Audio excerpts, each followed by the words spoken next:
Hi everyone, hope you are doing well from wherever you're watching this channel, depending on your time zone.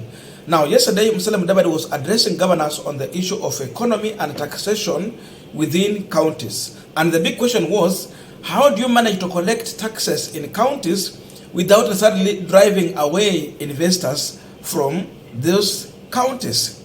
And according to him, is an issue of trying to balance on these taxes because tax is elastic. You joke with it, you drive investors out of counties. In his own explanation, in simple terms, Mudavadi is telling governors not to overtax investors, to put measures within counties to make sure that investors are attracted to come to invest in those areas. The big question is, what about the national government? Is what Mudavadi telling governors what is being reflected in the Finance Bill 2023?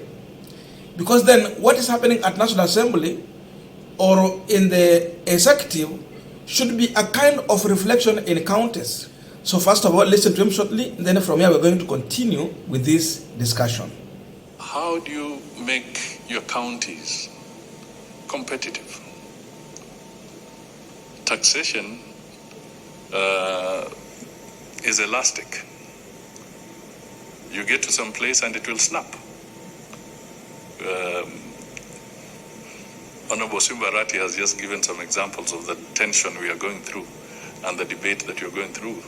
And indeed, the president has now made a statement to say, look, if this housing levy is such a controversial issue because it was pegged at 3%, let us listen to the message that is coming from the people. Why don't we lower it to 1.5%?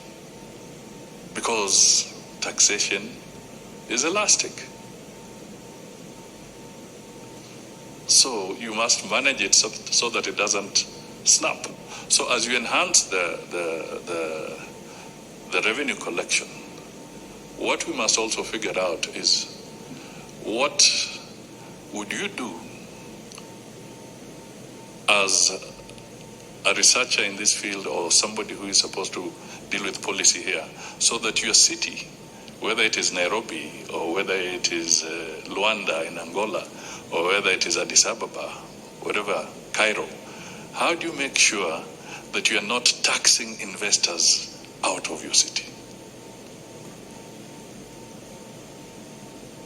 Because with excessive taxation, you can drive them out of town. And if you drive them out of town, you erode your own tax base. So what is the balance that you experts will be exploring to try and figure out that this particular area, what should be the quantum of that? So as you improve the tax collections, as you get more people within that framework, you must also bear in mind that you're also dealing with a major economic issue which needs to be managed carefully. Now we are continuing the budget discussion, but just a quick request for those who are watching and you are not subscribed, please consider subscribing. To our channel subscribers, I must say thank you so much, and again to all our viewers, please give this video a thumbs up. Thank you so much, and back to this discussion. Now, the advice that Mudavadi is offering to governors is so much important, because if you overtax investors, you drive them away from your counties. And here, we are not looking only on the investors coming from outside. We're talking about also local investors. But then one would ask a simple question. Is what Mudavadi telling governors the same thing that can be reflected in the 2023 Finance Bill? What William Ruto and his cabinet is proposing? Because the proposal has come from finance, that means it is something they have also discussed at the cabinet level before they bring it down here to the National Assembly for their approval or amendment. That is the big question. Because before you come and advise people down here, first of all, start from top. Governors are just going to try and copy what is happening at the national government, because there is a competition now of collecting resources and running counties. That is the big question on this punchline. And the reality is that whatever Mudavadi is saying is totally different from what Ruto is trying to do at the national level. Go and check on the issue of how they want to tax investors in terms of cost of production. What is Ruto doing to the issue of the electricity tariff?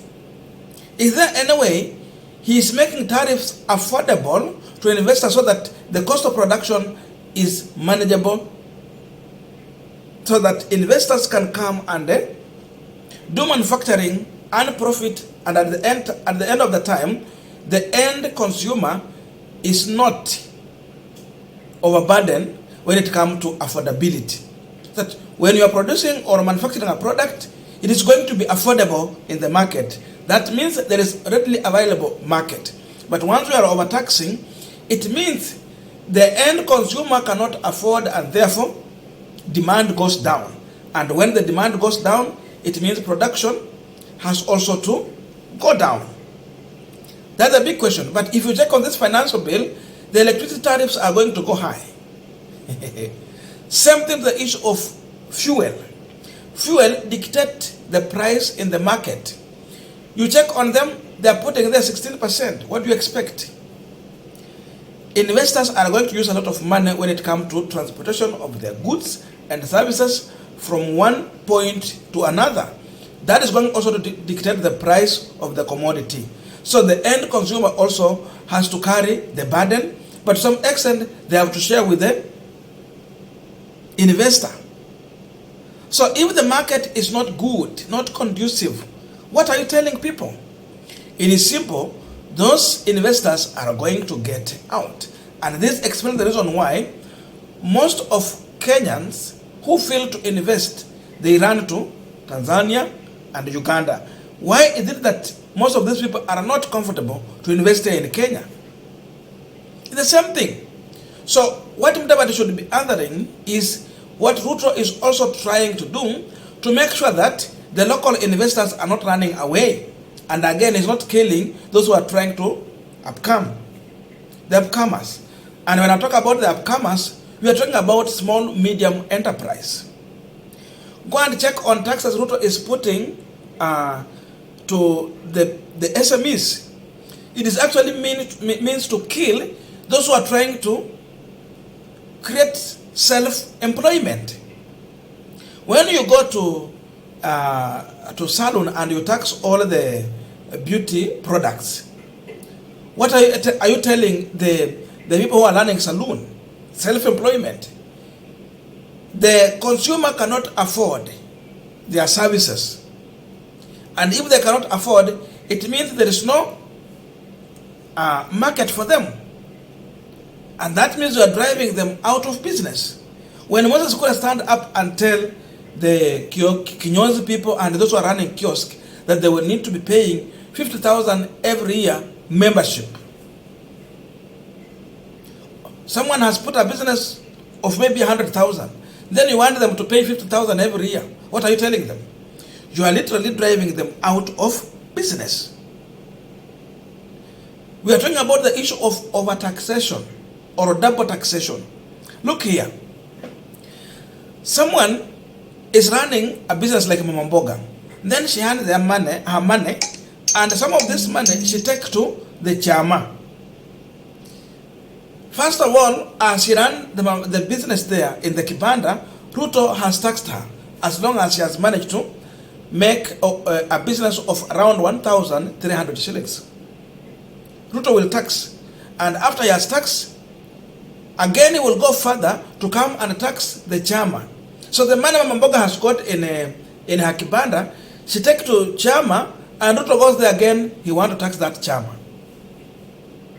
So how many times are you taxing one person? Someone has earned salary.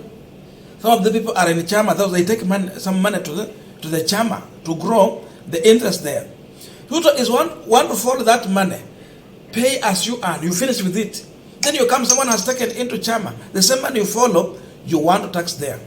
So what interest will these people earn here? It means you want to stop these chamas from growing. They will never grow. And I can tell you, some of this chama has been able to grow into circles. And when they grow into circle, they're in a position even to start lending money, good money. They're in a position to start serious business.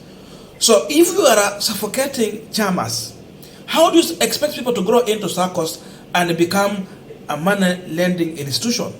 It can never happen. That is William Ruto for you. Mudavadi is trying to address the issue of the tax on housing. That one is a total scam. And that's why Ruto had to reduce to 3%. And in fact, even his target is not on the issue of housing. Housing was put there to divert the attention of Kenyans. Because then this should be willing. A person who is willing to go into that side, he can decide. And I can tell you through the court, this issue of housing might be stopped. So housing was put there to divert the attention of Kenyans.